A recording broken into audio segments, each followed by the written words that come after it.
what that means?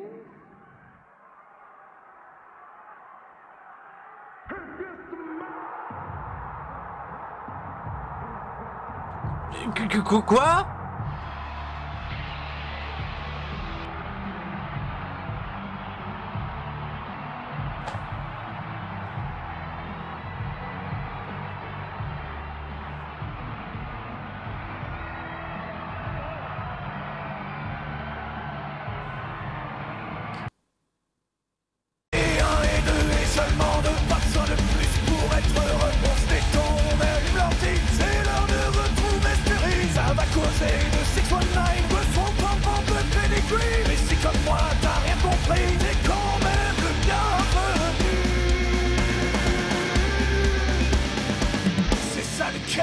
De la passion et du fun.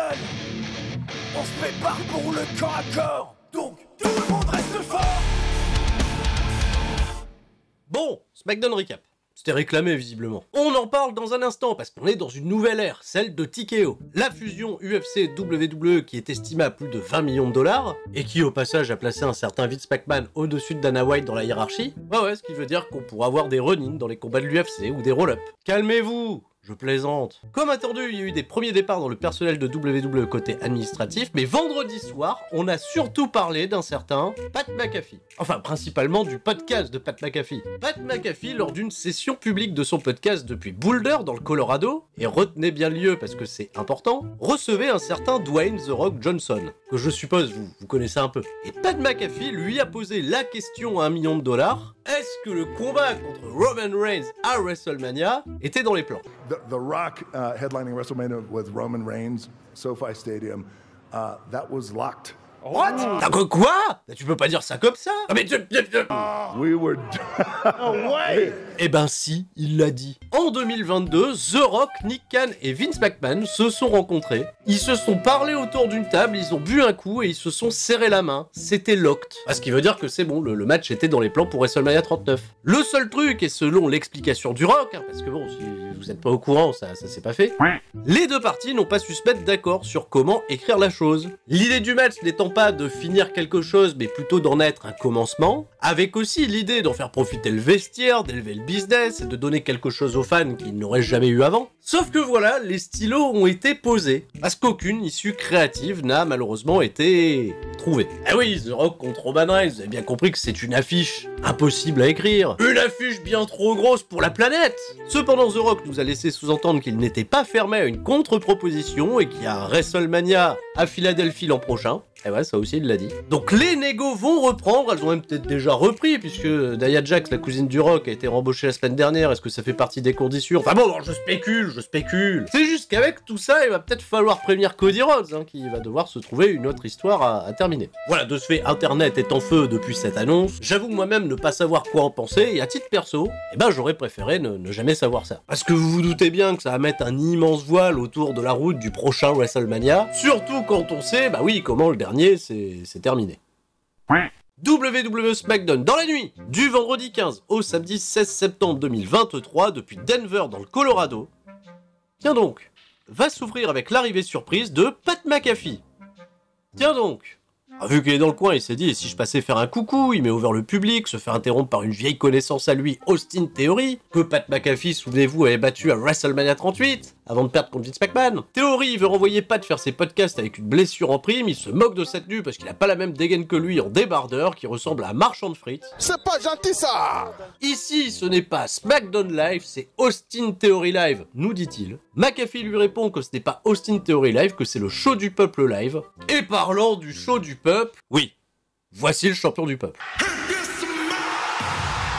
The People Champ, the Great One, the Brahma Bull, the most electrifying man, all sport entertainment. Parce que figurez-vous, lui aussi, il était dans le coin, si vous avez suivi. Alors il est passé faire coucou. Sauf que bordel, c'est le premier coucou en 4 ans. Et qu'à WrestleMania 39, il était aussi dans le coin, il est pas venu faire coucou. Alors oui, ça fait bien les affaires de WWE, parce que là, on est au premier épisode de SmackDown depuis la fusion TKO, UFC, tout ça. Donc on fait l'histoire, on met un gros impact, et The Rock débarque pour ouvrir cet épisode de SmackDown.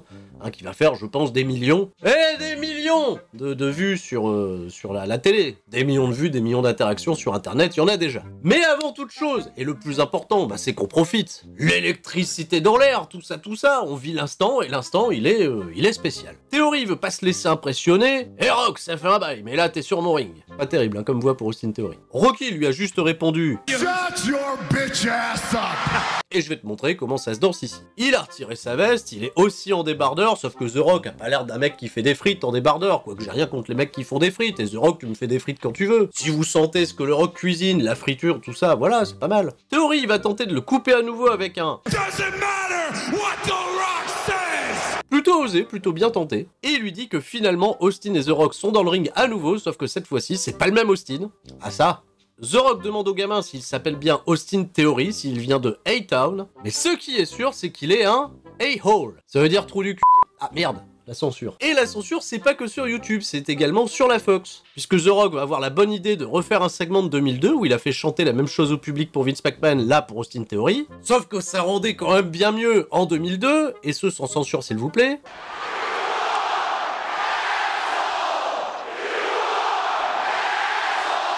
Après s'être amusé dans 3 secondes, The Rock va te botter le cul, Austin Theory l'attaque, le Rock le contre, Spinebuster, et le reste appartient bien entendu à la légende.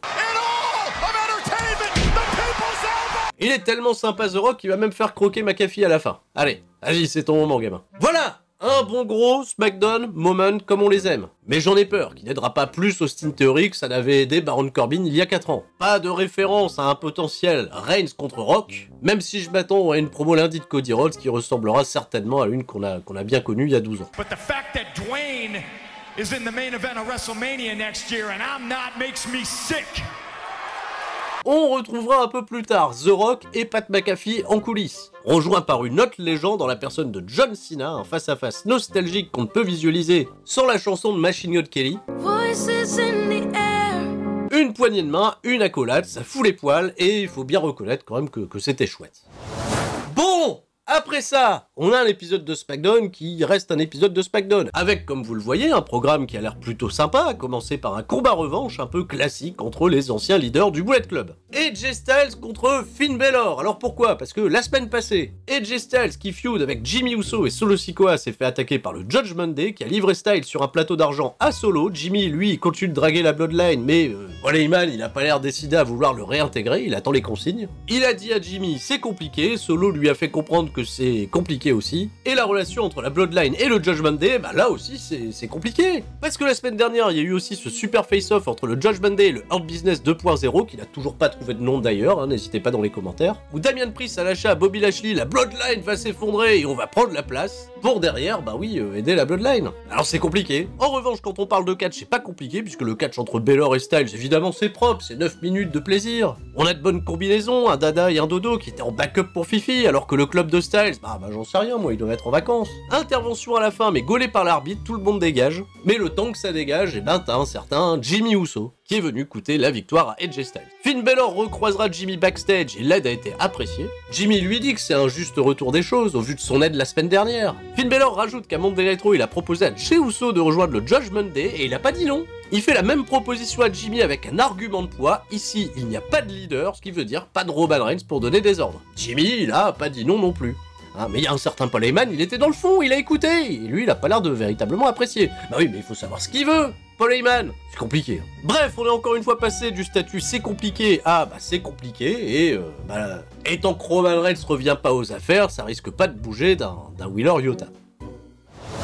Parlant de Roman Reigns, on a du nouveau quant à sa future défense du championnat universel indisputé. Selon le Wrestling Observer, elle serait programmée pour l'Arabie Saoudite le 4 novembre. En revanche, le 4 novembre de quelle année? Ça, ils l'ont pas dit. On retrouve dans le ring un champion qui est lui bien présent, c'est Rey Mysterio, champion des États-Unis, entouré de sa nouvelle famille, la LWO, et Santos Escobar qui a mis son plus beau costume. Il va faire sa déclaration à Rey. Mon Rey, je t'aime, veux-tu me prendre comme challenger pour le titre des États-Unis? Rey, il lui a fait une petite feinte, mais il lui a dit oui. Et là, c'est certainement pas Bobby Lashley qui vient pour les féliciter, accompagné des Street Profits. Non, non, Bobby Lashley, lui, il gâche la fête. Il regarde la LWO et il déclare que ça va être facile de prendre le contrôle de SmackDown. Ça amuse les Street Profits, mais pas du tout. Cruz del Toro qui défie les Street Profits pour un combat. On est parti à la pub, retour de pub. Et littéralement moins d'une minute après. Ah ouais, c'est même pas écourté là, la victoire des Street Profits. Pour l'info, c'est que la team de Bobby, elle va après le match pulvériser toute la LWO, et ça mettra en place un combat la semaine prochaine entre les Profits, Santos et Rere. Par contre là, on va rien écourter du tout, hein. Le programme Miz contre LA Knight. Yeah! Yeah! Yeah! Yeah! Yeah! Yeah! Se termine ce soir, juste après un gros promo package et une pub pour le Royal Rumble qui se tiendra le 27 janvier au Tropicana Field de Tampa Bay. Le Tropicana Field. Ça rappelait des souvenirs. Miz contre Knight, ça va durer 11 minutes 20 et c'était mieux qu'à Payback à mon avis. The Miz, ça fait depuis quelques semaines qu'il est plus agressif et plus flashy dans le ring. Les comebacks de LA Knight, c'est toujours dans une ambiance bien lourde et The Miz n'arrive pas à capitaliser. Knight le surprend avec le BFT. 1, 2, 3. Il va prendre le micro au plus grand plaisir des fans, de la caméra et de moi parce que juste à le voir, là, le mec est intense comme Jaja. LA Knight nous déclare qu'il est dans le top 2 de la compagnie et certainement pas à la seconde place. Yeah! Yeah! Il est là pour être champion, ça va citer Rere, ça va citer Gunther, aussi Seth Rollins et Roman Reigns. Les intentions sont claires et le projet est plus qu'en marche, et ça aussi ça tombe pas dans l'oreille d'un sourd, à savoir Paul Heyman qui a suivi ça agacé sur l'écran backstage. Aux côtés de Solo Sikoa, même si l'ordre du jour on doit gérer Jimmy Uso, AJ Styles, John Cena, on a reçu les ordres de Roman Reigns, sauf que Solo Sikoa, lui, les ordres, il décide de suivre son instinct. Et son instinct, il lui dit d'agir ce soir. Paul Heyman, après ça, il en reste pantois, et l'affaire, elle est toujours aussi compliquée. Bon, en viteuf, on a aussi vu les Pretty Deadly. Ça fait plaisir de les voir, ils sont dans le bureau d'Adam Pearce juste pour faire la blague à Elton Priest du « t'es blessé à l'épaule, pourquoi t'es en fauteuil roulant ?» Et on a eu un combat plutôt ok entre Bayley et Asuka de 9 minutes où Shotzi est intervenu pour effrayer encore une fois Bayley. Asuka a gagné par roll-up, c'est à peu de choses près le même finish que dans le premier match. C'est surtout du momentum pour Asuka qui affrontera Io Sky pour la première fois championnat en jeu, non pas à Fastlane mais la semaine prochaine à SmackDown. Un peu dommage de ne pas avoir gardé la fraîcheur d'une telle affiche pour un PLE. Enfin, le dernier segment de la soirée, c'est le Waller Effect avec le décor, le générique, les plantes artificielles, Grayson Waller qui, je vous spoil, ne va servir à rien.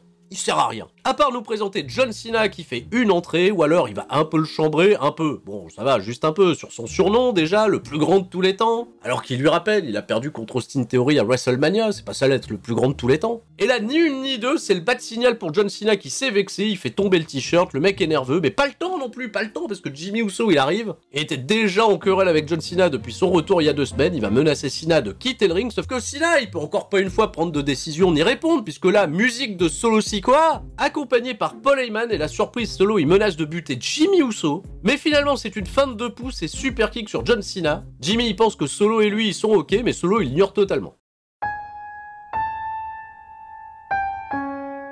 Non, à la place, ils vont plutôt tabasser en 2v1 le bon vieux John Cena et AJ Styles va venir faire le save. Jimmy va donc se faire casser la gueule par le duo AJ et Cena et Paul Heyman va ordonner à Solo de sauver Jimmy et c'est le moment un peu intéressant de ce show. Le décor est planté peut-être pour un futur match en équipe, mais si vous voulez mon avis là-dessus, c'est compliqué. Voilà, c'est la fin de ce SmackDown. Au début, il faut le dire quand même, tellement historique. Un bon match entre LA Knight et le Miz, ça aussi c'est à souligner. Sinon en somme, c'était un épisode plutôt classique. Là au moment où je vous parle, il y a certainement Grayson Waller qui est en train de démonter sur décor et ses plantes. Ouais, parce que lui, il a pas servi à grand chose. J'avoue, j'ai beaucoup de mal à m'exciter pour ce qui se passera dans un avenir proche tant que Roman Reigns ne réapparaîtra pas. John Cena semble être là vraiment en dépit de son absence et finalement le passage de The Rock était un gros moment chouette mais dont l'effet a vite semblé éphémère. Quid de la route de WrestleMania? Depuis qu'on sait ce qu'on sait, je vous laisse en débattre dans les commentaires et pour info, je décale le Pouille à demain. J'ai pas trop le choix parce que j'ai connu une grosse galère d'export de la vidéo sur mon PC, donc merci la mise à jour Adobe. La vidéo pèse très lourd, entre 30 et 40 gigas et encore j'ai jamais réussi à faire l'export en entier, donc voilà. Elle a cependant déjà été diffusée grâce à mon retour de montage vidéo sur twitch.tv/Turi316 et déjà disponible pour les abonnés de la chaîne. Merci encore à vous pour votre soutien. Je vous fais des gros bisous et je vous dis à la prochaine. C'était Sturi et tout le monde reste fort. Ciao bye bye. C'est un peu plus le format d'avant ça, non? Je sais pas.